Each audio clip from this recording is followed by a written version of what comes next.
Samantala, ngayon pong pabago-bago ang panahon, doble ingat po tayo sa ating kalusugan at mahirap pa namang magkasakit, di ba? Sa datos nga po ng Department of Health, mula January 1 hanggang October 14, mahigit 1,800 na ang nagkatigtas. 4 na beses yang mas marami kumpara po sa mahigit 450 sa kaparehong panahon noong 2022. May 6 na pong nasawi ngayong taon. Ayon kay infectious diseases expert Dr. Ron Jean Solante, isa sa mga dahilan nito ang mababang vaccination rate sa mga bata. Tumaas din po ng 49% ang mga tinamaan ng influenza-like illness ngayong pong taon. At kaugnay po ng pagtaas sa kaso ng measles sa bansa at paglaganap ng influenza-like illnesses. Nakasalang sa balita ko si DOH spokesperson Undersecretary Eric Tayag. Doc Eric, magandang umaga po. Welcome sa balita ko. Good morning. Magandang umaga, Iwan. Magandang umaga, Connie. Eto na nga ho, dapat na ho ba tayong mabahala doon sa halos 300% o 4 na beses na pagtaas po ng kaso ng tigdas o measles sa ating bansa? Alam mo, Connie, bunsod dyan ng 3 taong pandemic po natin na kung saan naging mababa talaga ang routine immunization sa tigdas. Kasi dapat bawat bata po, bago sila sumapit ng 1 taon, ay makadalawang dose po ng measles vaccine po natin. Yan ang tinatawag naming accumulation ng susceptible.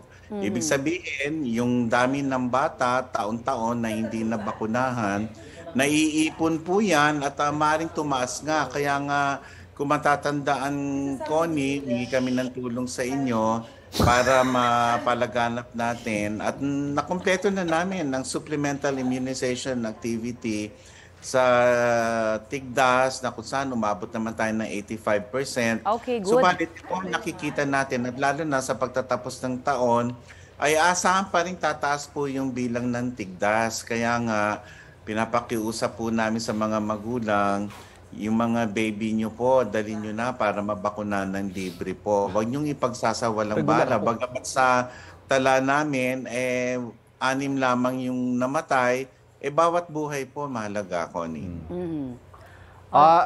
Doc Eric, dumarami rin po yung kaso ng tinatamaan ng influenza-like illnesses. Ako ho, personal, nakaramdam din ako niyan. Diba? 2 weeks ago, Oo. tapos medyo matagal ho Sipon, hindi naman nilalagnat na mataas, pero parang may general body malaise lang na parang alam mo may hindi tama sa katawan mo. Ano ho ba itong virus sa umikot na to, Doc? Kasi tinamaan din tayo niyan Lahat tato.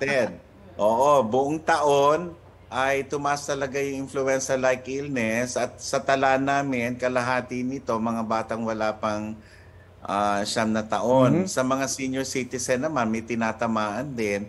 Paalala natin na may libreng bakuna tayo laban sa influenza. Ngayon, paglilinaw lamang, ang binibigay namin na ulat ay influenza-like illness sapagkat pinagsama-sama na namin dyan yung trangkaso, may ubot-sipon, at kasama na rin yung COVID.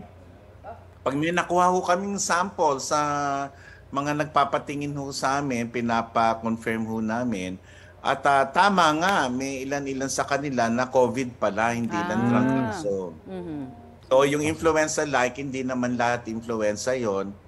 May COVID, merong influenza, at pag positive sa influenza, pinadadala namin yung sample nila sa World Health Organization sa Tokyo o kaya sa Australia para sa ganun mapag-aralan at malaman kung ano yung angkop na bakuna na gagamitin natin sa 1 taon. Ayun. Sa kaugnay na punto, Doc, marami ho sa mga kababayan natin ngayon nag-google na lang o kaya nagsa-self-medicate. Ay, totoo yan. Ano ho may papayo ninyo sa mga kababayan natin? Alam nyo, kung matagal na yung pag-uubo nyo, patingin po kayo. May tinatawag ho kasi tayong post-nasal drip kung saan yung sipon ho ay talagang tumatama sa lalamunan natin kaya hindi na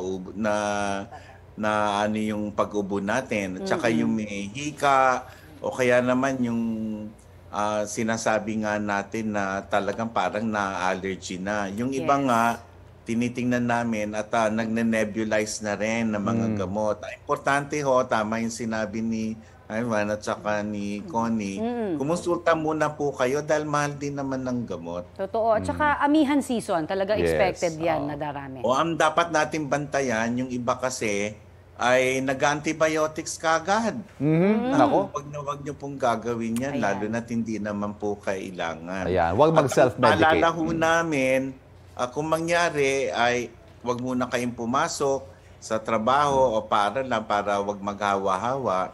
Yung iba naman, kung kaya pa, nagmamas naman. Doon talaga. Oo. Para makapag-ingat. Subalit, hindi naman parating may mas yung mukha natin, lalo na pag kakain na tayo. So, maaaring kumalat pa Alright. rin talaga yan. Thank you so very much po sa inyong Maraming pag-update. salamat, Connie, Ivan.